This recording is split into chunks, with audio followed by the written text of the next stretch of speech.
সেই তো ছিল দিনের স্বাদের বিরুদ্ধে উত্তাল পথে। চট্টগ্রাম থিয়েটারের ছেলেরা ছুটে যেত নাটকের মালা গেথে। ওরা করত পথ নাটক, আগুনের মতো দৃপ্ত দৃশ্য, আর আমি যেতাম শুধু সঙ্গে। সেই সঙ্গই ছিল আমার বিশেষ।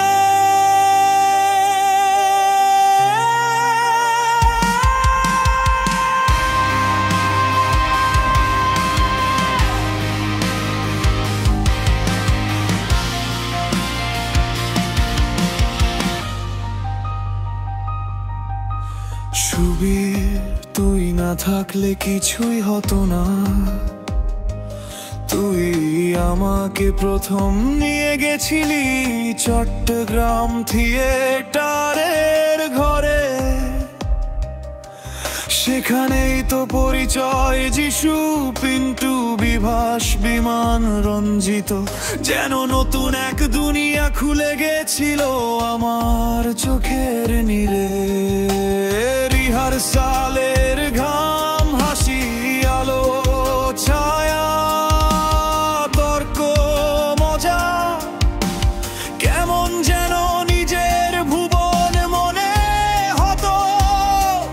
যদিও নাটক করতাম না কখনো, তবু হৃদয় ভরে যেত ওদের পাশে দাঁড়িয়ে। একটা আন্দোলনের উত্তাপে, একটা শিল্পের ভিতরে থাকা সুখে।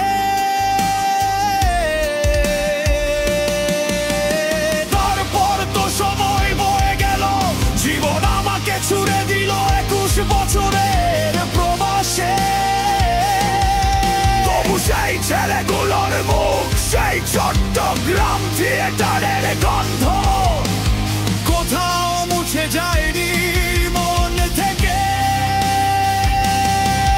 দেশে ফিরলে আবার মিলন, প্রতি বছর পিকনিক, রাঙ্গামাটি, বান্দরবান, কক্সবাজার, হাসি পাহাড়ের বাতাস, ঝর্ণার শব্দ।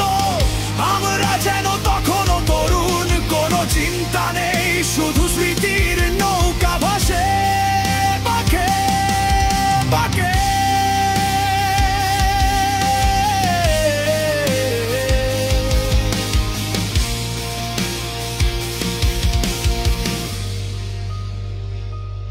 আজ সবাই সংসারে ব্যস্ত, সময় আমাদের চুলে পাক ধরিয়েছে। তবু হৃদয়ের মঞ্চে এখনো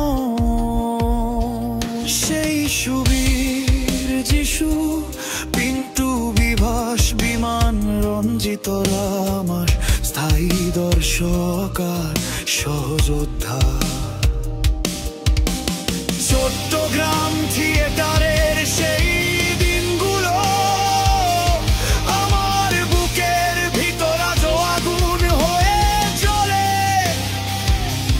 জীবন যতই বদলাক, সেই স্মৃতিগুলোই আমাকে মানুষ করে রাখে।